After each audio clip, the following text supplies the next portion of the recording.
swelling, headache or a rash, asthma, colitis, fatigue, or gas. What will today's symptom be?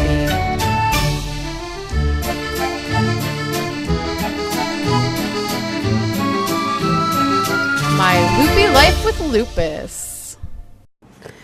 Hey everyone, so it is day 6 of Lupus Awareness Month, and in this video I am going to discuss reactions to a lupus diagnosis from various people.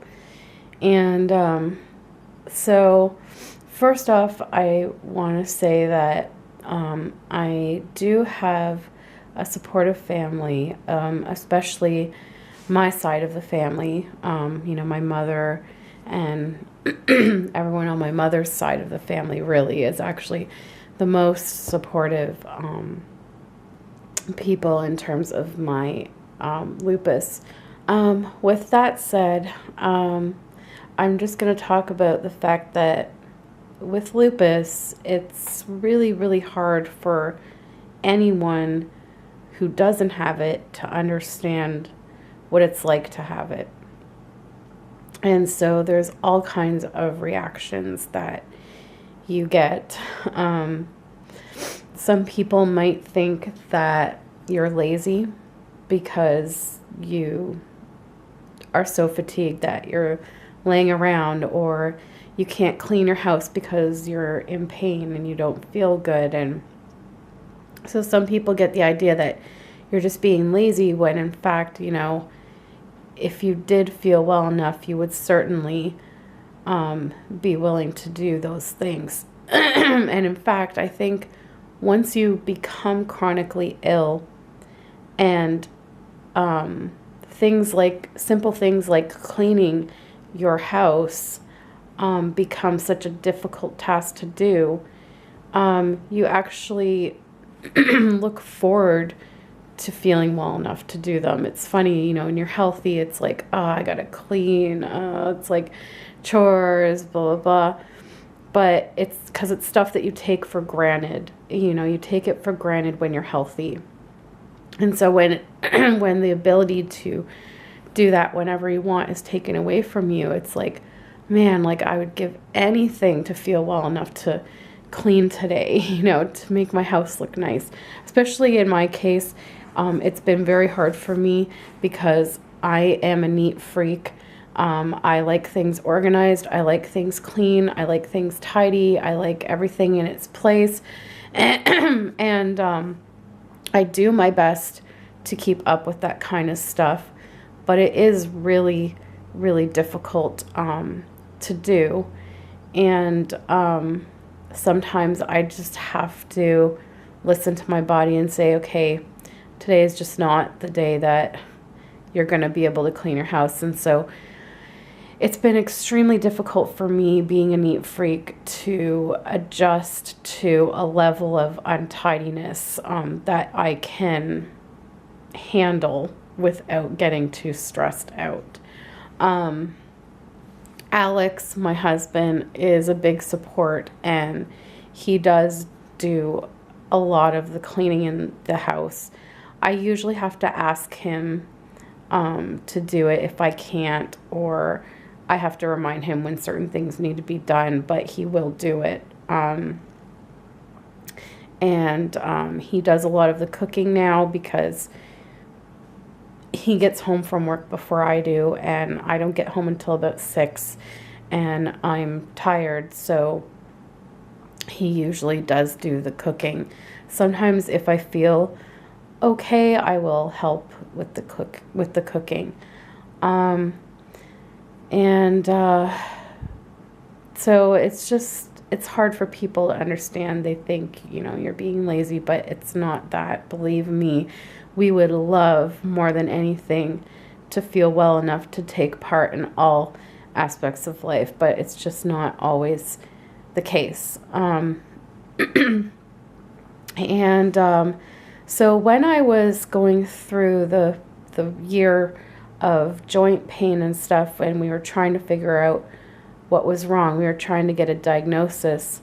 I dealt with a lot of, well, maybe it's stress, or, oh, maybe it's in your head, or maybe you need to exercise more. I mean, just all kinds of things. Or maybe you need to lose a bit of weight, or, you know, just things like that. And really, like, again, I know that it's coming from a place where, you know, they're family and they're seeing you suffer and they don't want to see you suffer and they want you to be better.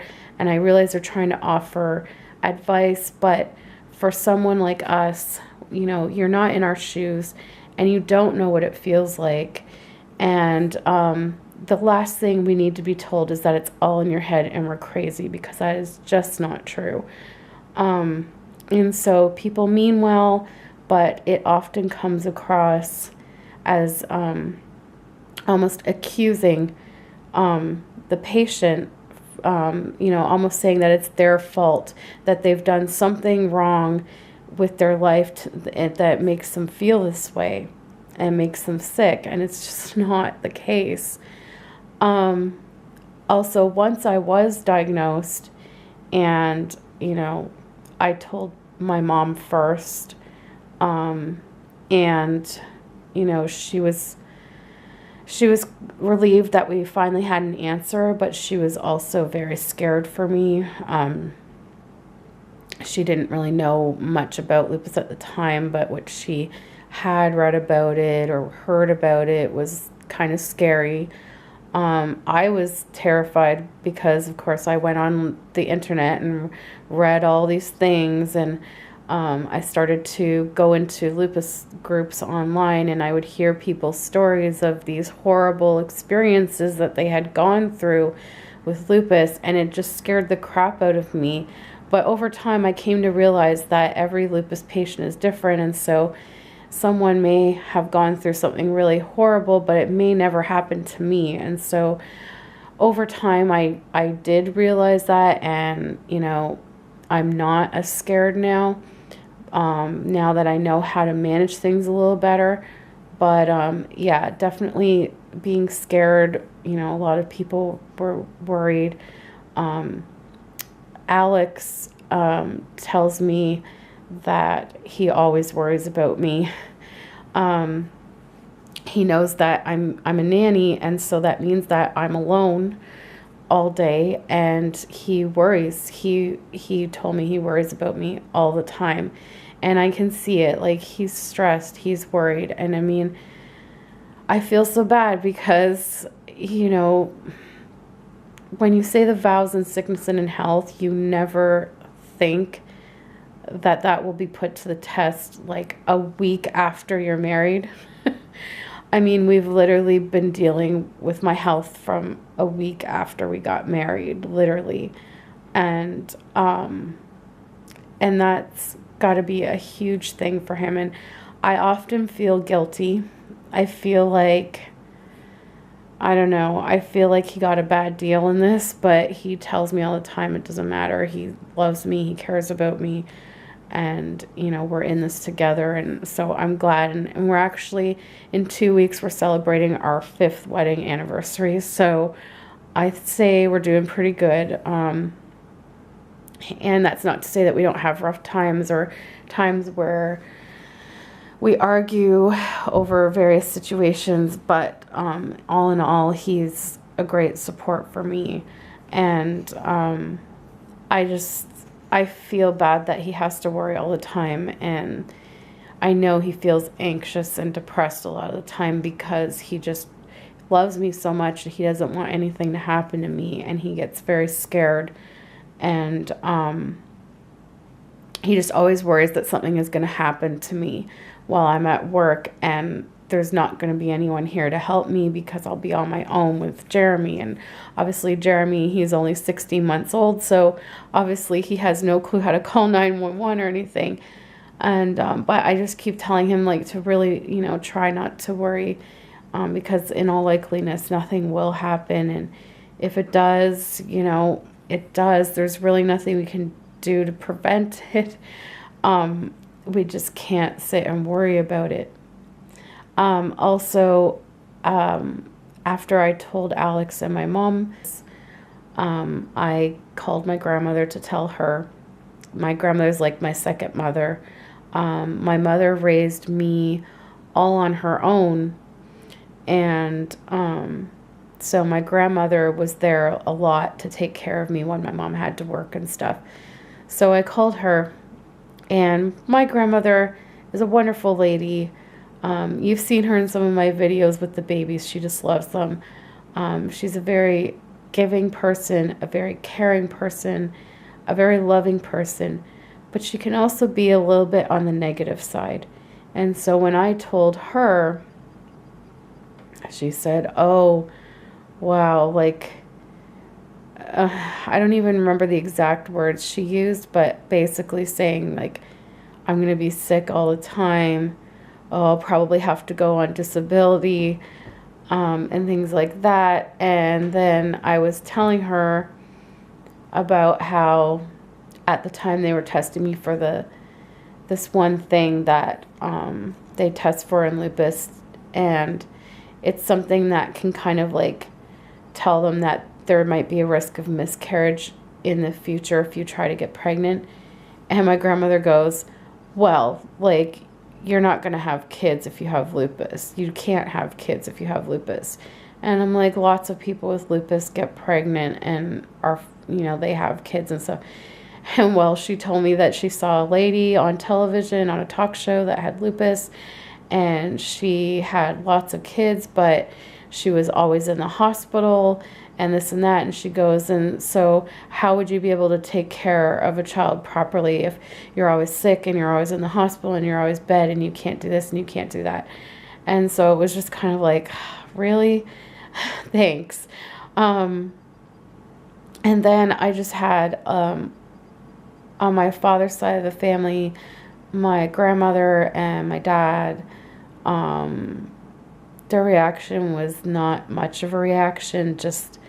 They just asked questions about what it was, what it meant, what the treatment is, and that kind of stuff. But they didn't really seem too interested in learning a ton about it, and they still don't seem to really understand it. Like whenever I see them or call them or talk to them on the phone or whatever, and they ask, how I'm doing, and if I'm not doing well, and I tell them, they're like, oh, well, how come you're still not feeling well? Like, shouldn't the medication be helping you? And they just don't get it. Also, my aunt and uncle on my mother's side of the family has been quite supportive. They're always, interested in how I'm doing, how I'm feeling whenever we see each other, and like genuinely interested. And, they are very interested in educating themselves about lupus. After I was diagnosed and I got that Living Well with Lupus facts book from Lupus Ontario, I got a couple of copies of it, and they wanted to borrow it, and they read the whole thing so that they knew all the information about lupus. So that kind of stuff really means a lot to me when a family member or a friend really takes the time to educate themselves on lupus.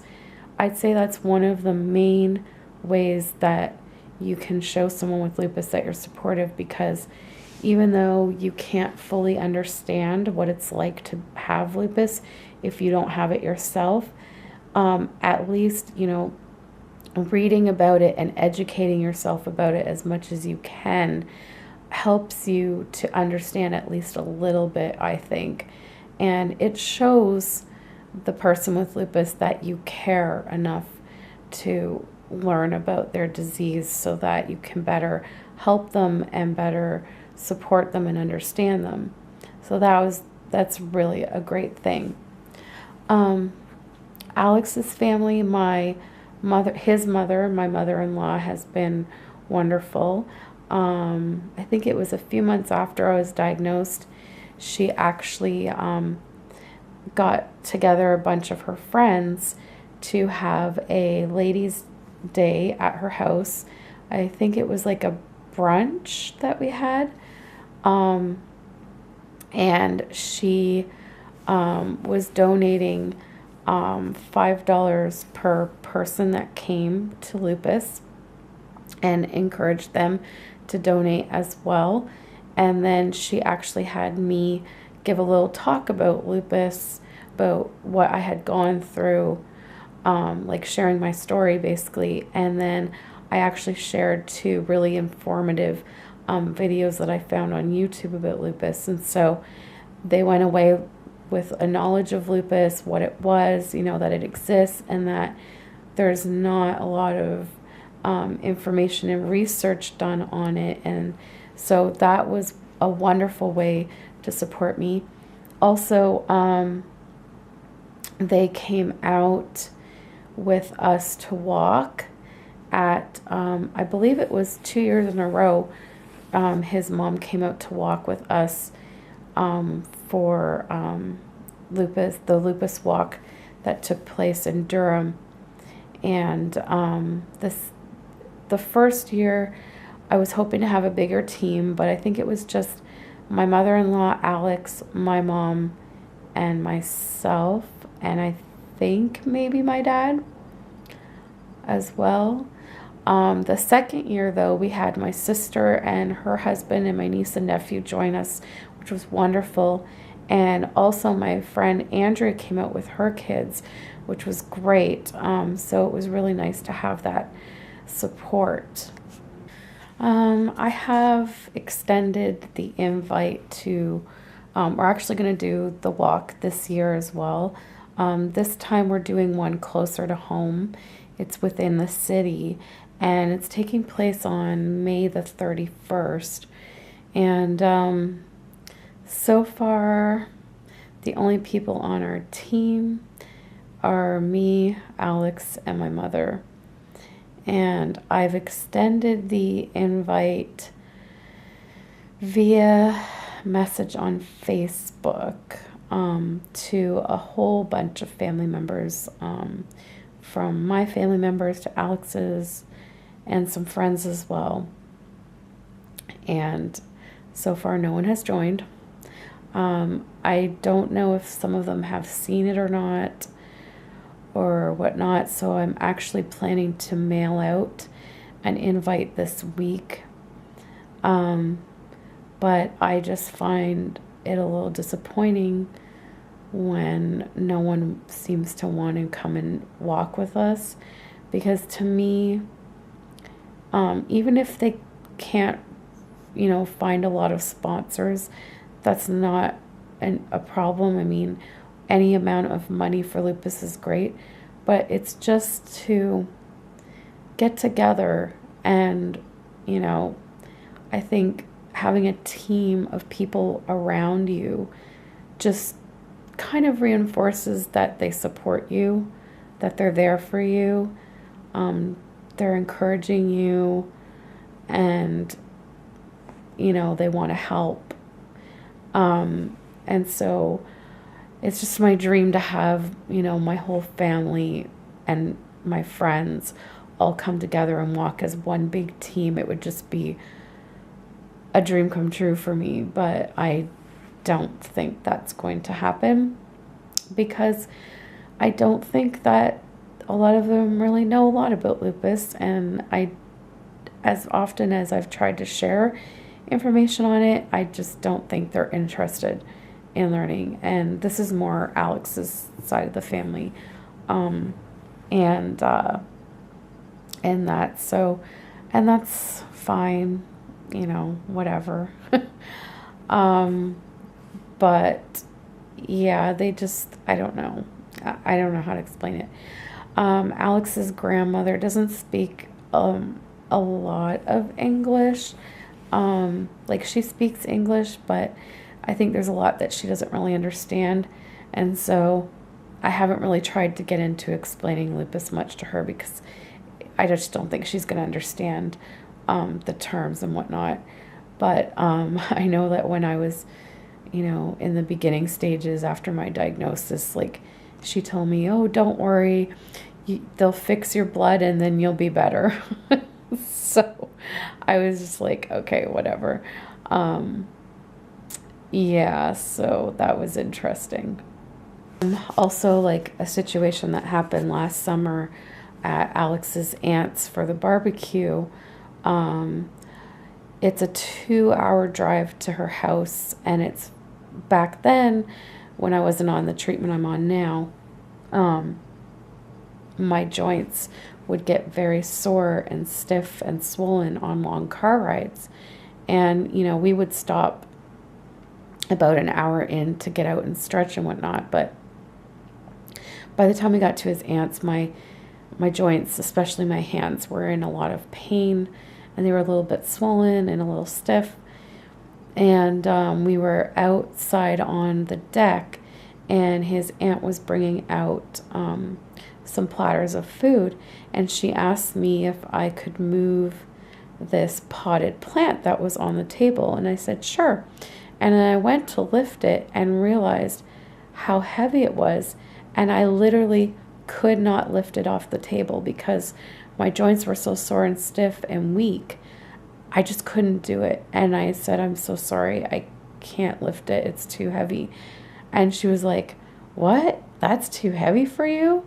You're so young. What? You can't lift it?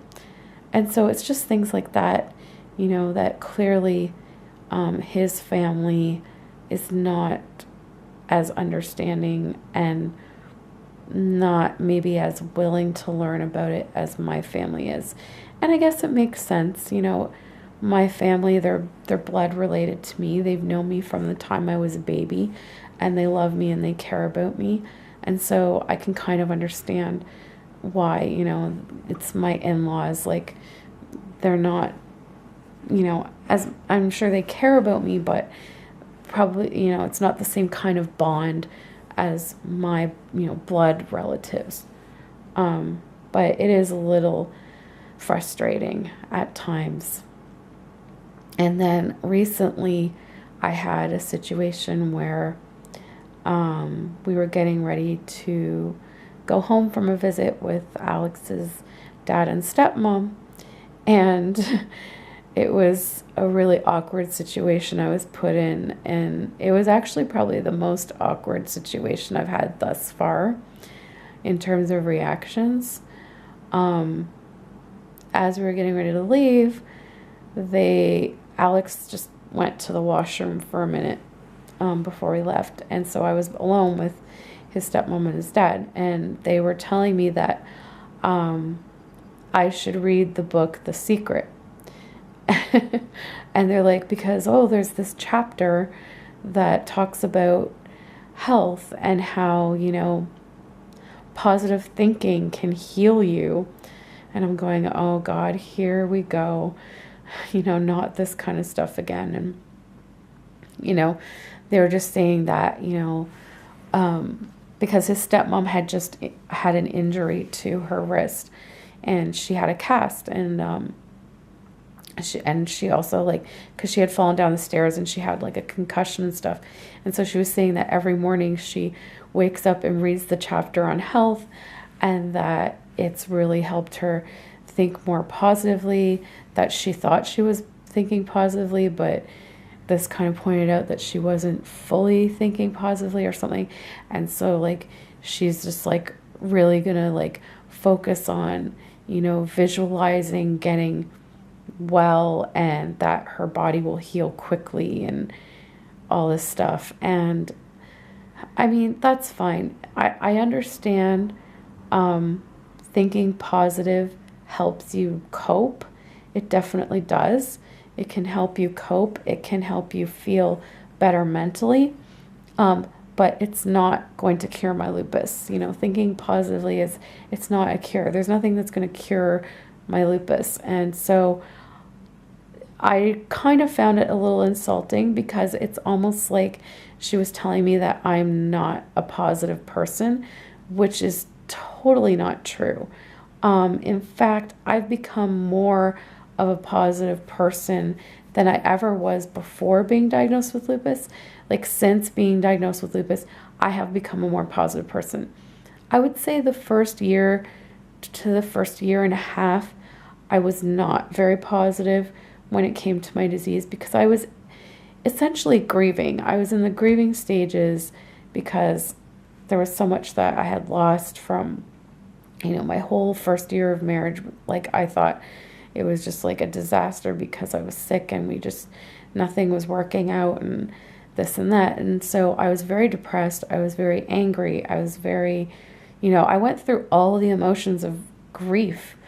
And, but eventually, as I started to find ways to manage my disease, to, have more good days than bad days, then, I started to think more positively. And really, like, especially just over the last year, is when I became really positive, because I took charge of my health, essentially, when I decided to leave full-time work and go into part-time work. And I was hesitant about the decision at first, but then I started to feel so much better health-wise that I realized, I had made a good choice for myself. And then just everything else seemed to just start falling into place, because I felt better, so I had more energy, and so I was able to start doing things that I enjoy again, like taking crafting classes, reborning, scrapbooking, getting together with friends. And then, of course, then my trip happened with my mom to the Down East Doll Show. It was wonderful. And, the Myrtle Beach Safari, I got to check off so many things from my bucket list last year. Holding a monkey, more than one monkey, and, meeting the Backstreet Boys. It was just such an amazing year that it really just helped build up that positivity. And so I feel that I am an extremely positive person. And, I was doing well health-wise until, again, I started to do the full-time hours in January. Then my joints started to act up again because I was putting more wear and tear physically on me. And, they just don't get that. So, again, it was almost accusing me of being a negative person, and because of that, that's why I'm sick, and that's why I'm not getting better. And that's just not true. I am a positive person. I try to live my life to the fullest, regardless of my lupus. And, I really was very insulted by it. It just really bothered me for days, that they were trying to tell me that, I could heal myself and get better just by thinking positive, because I had been thinking positive, and yet my lupus was flaring. So, I knew it was because of the activity in my daily life. And so, yeah, obviously, positive thinking, it helps you cope, because it puts you in a better frame of mind, puts you in a better mood. It's definitely a fantastic way to cope with everything. If I was depressed all the time, it would just I think it would just exacerbate, I don't know that word, lupus fog, but exacerbate, I can't say it. You know what I mean. It would just make my symptoms worse, of course, because I'd be dwelling on it. And I try not to do that. Yes, that's not to say I don't have bad days. I don't have days where I do let it get me down and I cry and I get mad, but then I move on. I pick myself back up, I move on, and I'm positive again. So, and I just am not a fan of that whole The Secret thing, because to me, it kind of puts blame on the person that, oh, you're sick because you're not thinking positive, or you're not doing this or not doing that. And it's just, that's not how it is. And I think also with like the whole thing with like the positive thinking and stuff like that, I don't know, it's just, it's almost like it's telling you that you're not allowed to be sad, that you're not allowed to be angry, that you're not allowed to feel all these range of emotions. And that's not true. It's good to feel those emotions and experience them and process them and work through them. But it doesn't mean that you have to be in that state all the time as well. So, yeah, so I guess that's pretty much it. There's just an array of reactions from very supportive to somewhat supportive to not understanding to not really wanting to understand.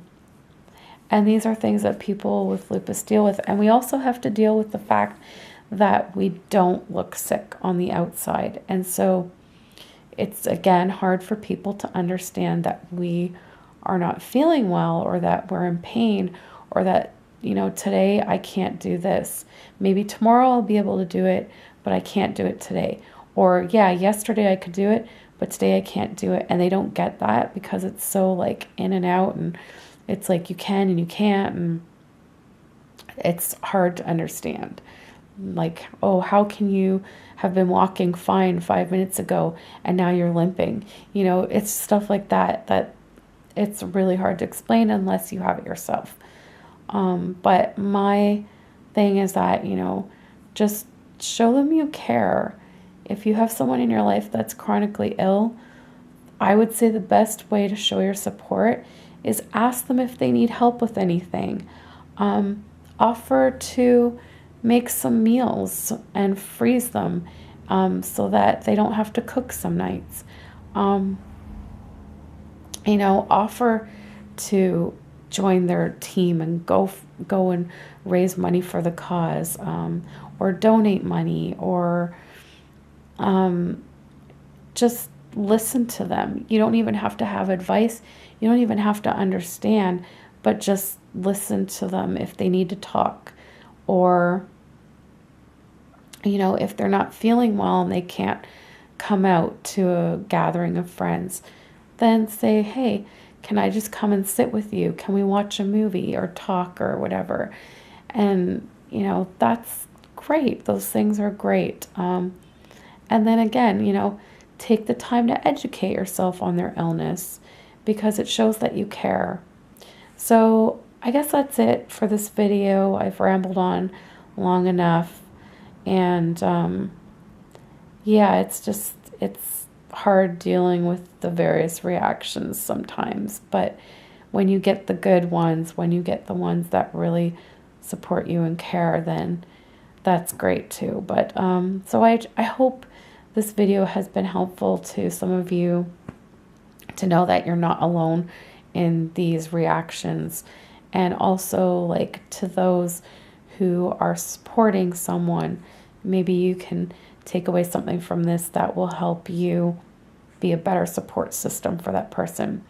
So again, don't forget about the Lupus Awareness Bracelets, $10 plus shipping each. All proceeds go to Lupus Ontario, and also the t-shirts in our t-shirt shop. All the proceeds go to Lupus, and I will put a link to the t-shirt shop below, as well as a link to the video where you can see the Lupus bracelets. And again, thank you so much to those who have already purchased some. I'm looking forward to seeing how much money we've raised for lupus at the end of the year, including whatever money we hopefully will raise for this walk for lupus. So thank you guys so much for watching. Don't forget to give this video a thumbs up and subscribe if you're new, and we'll talk to you next time. Bye guys.